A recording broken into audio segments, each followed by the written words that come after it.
بورے والا میں افسوسناک واقعہ پیش آیا، رپورٹ کر رہے ہیں یاسر جٹ۔ بورے والا کے نوائی گاؤں 303 ای میں خواتین کے ساتھ 6 ڈاکوؤں کا گینگ کی واردات کے دوران ان کے بچوں کے سامنے 1 گھنٹہ تک گینگ ریپ۔ ایڈیشنل آئی جی جنوبی پنجاب ڈاکٹر احسان صادق کا نوٹس، ٹیم تشکیل دے دی گئی۔ بورے والا کے نوائی گاؤں 303 ای میں محمد شفیع نامی محنت کش کے گھر شرمناک واقعہ پیش آیا، جس میں 6 مسلح ڈاکوؤں کی جانب سے دوران ڈکیتی اہل خانہ کو یرغمال بنا کر 2 خواتین کو بچوں کے سامنے جنسی درندگی کا نشانہ بنایا۔ شور کرنے پر ڈاکو خواتین پر تشدد بھی کرتے رہے۔ جاتے ہوئے ڈاکو نقدی، قیمتی زیورات اور موبائل فون بھی لوٹ کر لے گئے۔ اطلاع ملنے پر پولیس موقع پر پہنچ گئی۔ متاثرہ خواتین کو میڈیکل کے لیے THQ ہسپتال منتقل کر دیا گیا ہے۔ ایڈیشنل آئی جی جنوبی پنجاب ڈاکٹر احسان صادق نے نوٹس لیتے ہوئے DPO ویاڑی کو 24 گھنٹے میں ملزمان گرفتار کرنے کا حکم جاری کر دیا۔ SSP رب نواز تلہ کی سربراہی میں 3 رکنی خصوصی ٹیم تشکیل دے دی۔ ٹیم میں SP کینٹ ملتان حسن افضال اور SP روبینہ شامل ہیں۔ واقعہ میں مقدمہ تھانہ ساہوکا میں درج کر لیا گیا۔ مقدمہ میں زنا بالجبر اور ڈکیتی کے دفعات شامل ہیں۔ یہ ظلم ہوا ہے اور انشاءاللہ ہم لوگ ان جو درندوں کو کیفرے اقتدار تک پہنچائیں گے، پکڑیں گے انشاءاللہ، اور آپ سے وعدہ ہے، صاحب سے ہم کر رہے ہیں کہ انشاءاللہ بہت جلد آپ کو خوشخبری دیں گے ان کو پکڑ کے اور ان کو کیفرے اقتدار تک پہنچانے میں۔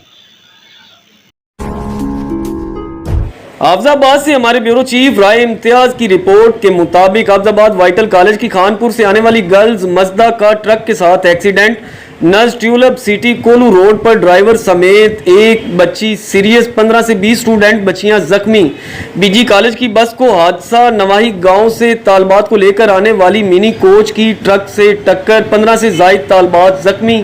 ڈرائیور اور 1 طالبہ کی حالت تشویشناک، زخمیوں کو ٹراما سینٹر منتقل کر دیا گیا۔ حافظ آباد ٹراما سینٹر میں MPA میاں مامون جعفر تارڑ، چیئرپرسن ٹیوٹا، AC حافظ آباد، CO ہیلتھ اور MS کے امراء وائٹل کالج کی بس حادثہ میں زخمی ہونے والی طالبات کی عیادت کی اور تمام زخمی طالبات کی خیریت دریافت کی اور فوت ہونے والوں کے اہل خانہ سے صبر کی تلقین کی۔ اس موقع پر ڈاکٹروں اور دیگر طبی عملے کو ہدایات کی کہ زخمی طالبات کو علاج معالجہ کی سہولیات میں کوئی کوتاہی نہ برتی جائے اور انہیں ہر قسم کی طبی سہولیات فراہم کی جائیں۔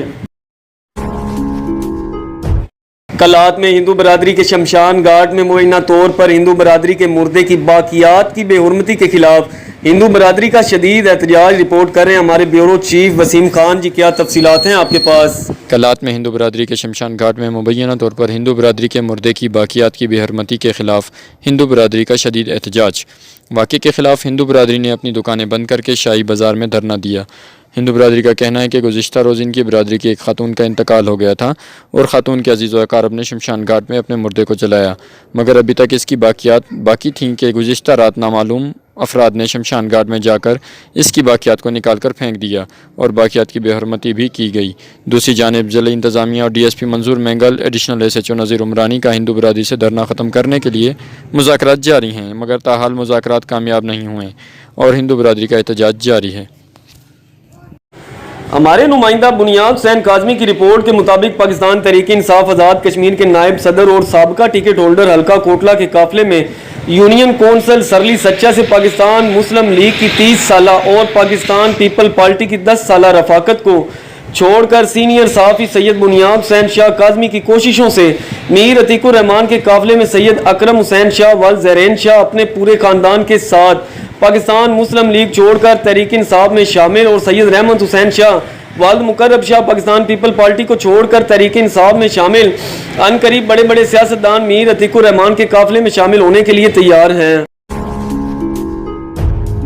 خبر شامل کرتے ہیں کلات سے ہمارے بیورو چیف وسیم خان کی رپورٹ کے مطابق کلات جوڈیشل لاک اپ میں بند بلوچستان عوامی اتحاد کے سابقہ جنرل سیکرٹری میر بشیر رئیسانی ضمانت پر رہا۔ رہائی کے موقع پر کلات 5+ نیوز چینل کے بیورو چیف وسیم خان نے میر بشیر رئیسانی اور ان کے وکیل ایڈوکیٹ حمید اللہ محمد شہی کو ہار پہنائے اور مبارکباد بھی دی۔ اس موقع پر ایڈوکیٹ حمیداللہ کا کہنا ہے کہ میر بشیر رئیسانی کی اس کیس میں بے گناہی بھی جلد ثابت ہو جائے گی اور عدالت عالیہ سے باعزت بری ہو جائیں گے انشاءاللہ۔ میر بشیر رئیسانی ایک عوام دوست اور ہر دل عزیز شخصیت ہیں۔ انہوں نے ہمیشہ بلوچستان کی عوام کے لیے دل و جان سے قربانیاں دی ہیں جو کبھی رائیگاں نہیں جائیں گی۔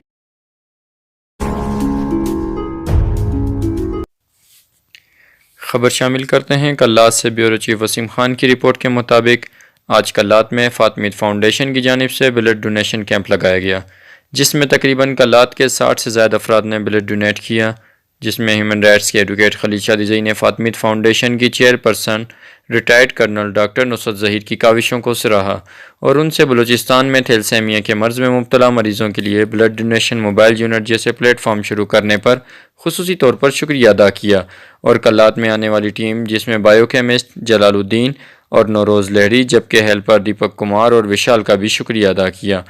اور آخر میں ایڈوکیٹ خلیل شاہ دیزئی کا کہنا ہے کہ بلڈ ڈونیشن موبائل یونٹ کے اس پلیٹ فارم سے کلات میں موجود تھیلسیمیا کے مریض بھی مستفید ہو سکیں گے۔ پریزنٹ کرتا ہوں ہیومن رائٹس کو، اس کے علاوہ سوشل ایکٹیوسٹ ہوں۔ میں دل کی عطا گہرائیوں سے شکر گزار ہوں ڈاکٹر نصرت ظہیر سے، فاطمیت فاؤنڈیشن کا، اور فاطمیت کا بھی انتہائی دل کی عطا گہرائیوں سے شکر گزار ہوں کہ انہوں نے آج کلات جیسے علاقے میں اپنے ٹیم کو بھیجا، اسپیشلی نوروز صاحب اور ان کی جتنی ٹیم ہے، ان کا شکر گزار ہوں کہ انسان کی جو زندگی بچانے کے لیے جو فاطمیت جو رول پلے کرتا ہے، ہم ان کو اپریشیٹ کرتے ہیں۔ اور اس وقت آل اوور بلوچستان میں آئی تھنک 1000 سے اباؤ پیشنٹ صرف ہوموفیلیا یا تیلیسینیا کے بچے ہیں، اس کے علاوہ افغانستان سے بھی جہاں ٹریٹمنٹ کے لیے آتا ہے۔ تو میں آل اوور بلوچستان کے اپنے تمام جو بلوچستان کے لوگ ہیں ان سے اپیل کرتا ہوں کہ جب بھی فاطمیت فاؤنڈیشن کا یا ہمارے دوسرے جتنے بھی جو زندگی بچانے والے ادارے ہیں جیسے فاطمیت ہے، اس طرح کے اور بھی ادارے ہوں گے، وہ جہاں ہمارے علاقوں میں آتے ہیں ان کے ساتھ پارٹیسپیٹ کریں اور ان کو مکمل ہم جنریٹ کریں تاکہ انسان کو بچانے کے لیے جو رول پلے کر رہے ہیں ان کے ساتھ ہم شامل کھڑے رہیں گے۔